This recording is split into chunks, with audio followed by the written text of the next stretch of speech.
And my father, again, wise guy, he said to me, Mike, I'm going to give you a secret going into prison.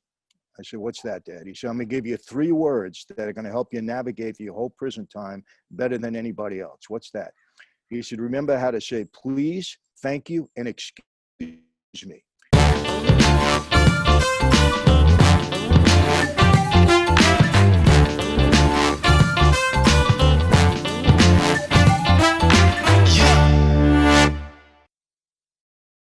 Okay, so we can all be kind of like I've been in jail for 24 hours before, and I was terrified. It was the weirdest experience, scariest experience in my life, and I was in the States. I was near Vermont, Burlington, or somewhere like that.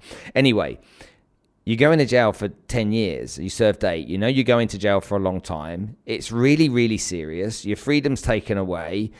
You can be brazen about it, but that going to jail must mess with your head, no matter who you are. It's got to impact you psychologically in many ways. So tell me how it was once you settled in. Were you kind of like okay with it, or were you deeply kind of like affected by it?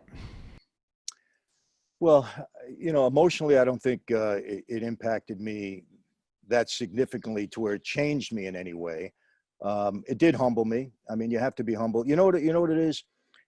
I learned something. If you think you're about something in life, like me, I had power, I had position, I had people under me, I had money, I had it all. But my trials told me something, Spencer. When I was indicted by Rudy Giuliani, he told me that it was a big racketeering case. I was a lead defendant. I had 15 co-defendants. And Rudy told me the day of my arraignment, he said to me, Franzese, if I convict you, you're going to get double what your father got. I'm giving you 100 years. And that's the kind of time they were giving mob guys during the 80s. Look it up. I mean, 100 years, 200 years, crazy. And I was on trial for several months.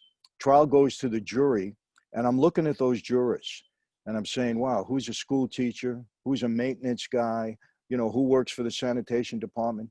I said, these 12 people that are ordinary citizens, okay, have the ability to destroy my life, send me to jail for the rest of my life, and my whole life is done. That in itself humbled me, because I said, we really aren't about something in this life. At any point in time, things can change on a dime. So it really affected me in that way, to say, wow, yeah, I got money, I can defend myself, I paid lawyers, but at the end of the day, these people have control over my life. So that impacted me, believe it or not, more than prison, and brought me down a real level. When I got into jail, obviously I wasn't unfamiliar with it. And I knew I had a 10-year sentence. There would be a time that I would be released. I was a little fortunate, I'll be honest with you, because I had a big, reputation. And when you have a reputation in prison, people are coming up to you all the time. They look up to you. They want to get in business with you when you get out. They're promoting you all the time. So I didn't have it difficult in that regard. And my father, again, wise guy, he said to me, Mike, I'm going to give you a secret going into prison. I said, what's that, Dad? He said, I'm going to give you 3 words that are going to help you navigate the whole prison time better than anybody else. What's that? He said, remember how to say please, thank you, and excuse me. He said, you bump into somebody, excuse me. He said, you want to, pass up somebody on the line to get, the chow line to get with your friends, say, do you mind, please, if I cut in front of you? Don't just do it. And somebody hands you something, say thank you. He said, because Mike, everybody in prison that never got respect on the street, they want to prove themselves in there. He said, so avoid any kind of nonsense. And that was so helpful. And I'll tell you what, I have told that to people that have gone into jail, and you have no idea the thanks that they gave me. They said, Mike, this helped me navigate the whole time. So for me, it wasn't, and you got to understand, I spent almost 3 years in solitary, 6x8 cell, 24/7, me and God. And I was in administrative detention because the government was upset with me. They wanted me to cooperate more. And, they said it was for my own protection. Word was all over the street that I was going to get killed when I left the life. So that was very difficult. I'm going to be honest with you. We weren't meant to be solo creatures. We were meant to be social. And that could really play on your mind. And I tell you, when the lights went out at night, guys, across the cell from me, you heard a lot of bad stuff going on, a lot of moaning and groaning. That could really mess you up. And I consider myself so fortunate to have come out of that, because 3 years in that hole is a long time. But Other than that, it was just, every day, all I cared about was a day went by so I can get my freedom. And what worked is that when my father went to jail, he was only allowed one visit a month and one 3-minute phone call a month. And as a result, he lost touch with the family. We didn't rely on him. We didn't think about him. Things happened, and we loved him, don't get me wrong, but we had to exist day to day. And I think that was a real separator for him and my mom, because look, when you're not seeing somebody and in contact with them, and, my brother breaks his leg, my mother can't go to my father, we have to deal with this self. It separated them. And, I was only married a short time to my current wife.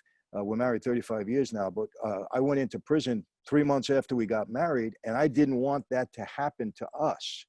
So all I did every day was, all I cared about was the phone call and the visit, so I can maintain control of my family. So that's what motivated me every day, just to maintain control of my family, get out and get back and reunited. So, as a result of that, I think I did good time. I didn't do bad time. I did good time. I put it to use. Tell me how long you were in prison for before you found your relationship with God. Well, I did 5 years, and then I got out on parole. During that 5 years, I was a half-committed Christian. Started reading the Bible. I believed to some degree, but I didn't get it all. You got to understand, I'm a guy that's always in control of himself. I can handle anything, so on and so forth. So I didn't understand the concept of, surrendering my life to Jesus Christ. It wasn't until I went into solitary. I was out on parole for 13 months, violated, went back in. That's when they threw me in the hole. It was during that time, that it was just me and God, that my faith really started to develop, because I searched and I read and I looked and I investigated, and I had my wife send me books on every faith. And I really was into it, because they had told me at that point, the government was so mad at me. They said, you're never going to get out of prison alive. You're going to spend the rest of your life, you're going to die in here. And, that brings you closer to reality, and closer to, if this is the rest of my life, where am I going to go for all of eternity? So it motivated me to search. And I always say my faith is based upon evidence. I didn't just all of a sudden wake up and say, okay, God, I'm going to believe in you today. You had to prove it to me. And it was during that time that I became convinced that my faith was real. You said you studied other faiths. I did. Which other ones did you study?